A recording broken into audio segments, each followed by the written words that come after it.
Ya, pemirsa, salah satu alasan warga tidak mau diisolasi di lokasi yang disediakan oleh pemerintah adalah kondisi psikologis. Dan kita akan membahasnya bersama dengan Kepala Desa Banjarsari Jombang, yaitu ada Bapak Basyarudin. Halo, selamat siang Pak Basyarudin. Selamat siang, Assalamualaikum. Waalaikumsalam warahmatullahi wabarakatuh. Pak Basyarudin, sebenarnya apa alasan warga tidak mau diisolasi atau dirawat di RS setempat, Pak Basya? Satu yang menjadi alasan warga untuk tidak bersedia dirawat di rumah sakit, ini memang secara psikologis ini ada semacam ketakutan dan juga kepanikan dan juga terkait dengan penanganan daripada rumah sakit yang tidak sesuai dengan harapan orang-orang yang dalam kondisi sakit. Tuh. Pak Basya, tadi infonya sebelum ketika break kita sempat ngobrol, katanya dari Pak Basya sebelumnya ada saat PPKM ini ada 5 orang di desa Bapak yang terkena terpapar COVID-19 lalu dirawat di RSUD dan 2 orang dipaksa untuk kembali isolasi mandiri di rumah. Alasannya kenapa, Pak? Satu, memang dari 2 pasien yang memang pulang paksa, ini memang beberapa kali menghubungi pemerintahan desa untuk bagaimana membantu untuk pulang paksa karena mereka itu tidak pas dengan pelayanan yang dilakukan oleh rumah sakit. Sehingga kami terpaksa mengambil dengan paksa kedua pasien warga saya itu. Alhamdulillah ketika kami rawat dengan kemandirian desa, alhamdulillah sembuh. Kemudian yang 3 ini 2 meninggal, 1 sembuh, alhamdulillah. Jadi yang 2 meninggal. Nah, dari 2 yang meninggal itu sebetulnya beberapa kali ingin pulang paksa, tapi karena aturan main yang tidak diperbolehkan, akhirnya ya memang kalau sudah takdir yang meninggal. Tetapi ada beberapa yang menjadikan catatan dan menjadi latar belakang kami untuk bagaimana merawat warga saya yang terkena penyakit ini dengan sistem atau pola yang menurut keyakinan kami ini cukup efektif.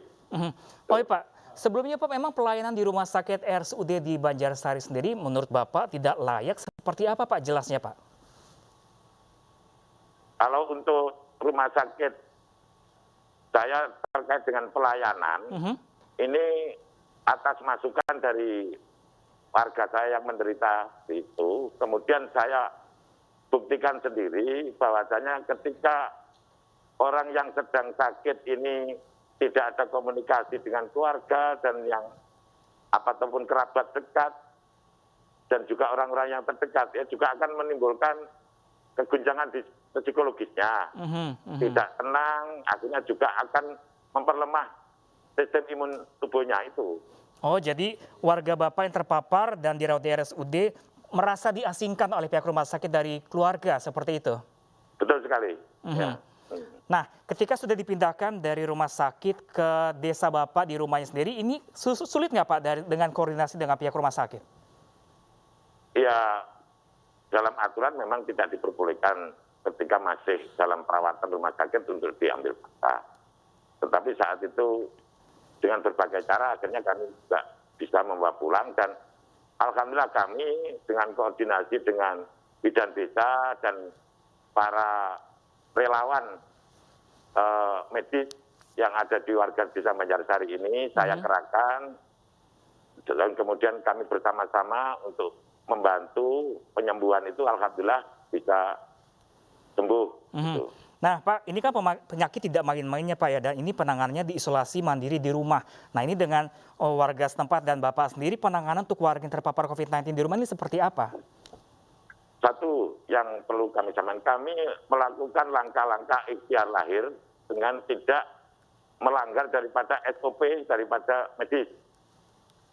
Yang kedua, kami menambah dengan langkah-langkah penyembuhan secara psikologis.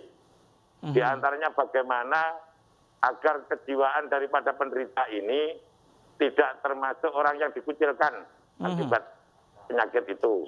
Kemudian bagaimana selalu ada komunikasi dengan keluarga maupun kerabat atau tetangga, ini akan juga menumbuhkan support, menumbuhkan semangat.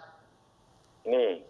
Yang ketiga, bagaimana kita dengan seluruh masyarakat desa selalu melakukan langkah-langkah pendekatan diri kepada Sang Khalik, kepada Gusti Allah, untuk bagaimana berupaya-upaya secara batin. Dengan kombinasi ikhtiar lahir batin, ini kami yakin tingkat kesembuhan daripada penyakit ini akan lebih baik dibanding dengan hanya mengandalkan ikhtiar-ikhtiar batin. Oke, baik. Baik, terima kasih banyak Pak Basyarudin. Semoga Bapak tetap sehat dan warga Bapak juga cepat diberikan kesembuhan atas pandemi ini. Terima kasih banyak Bapak Basyarudin.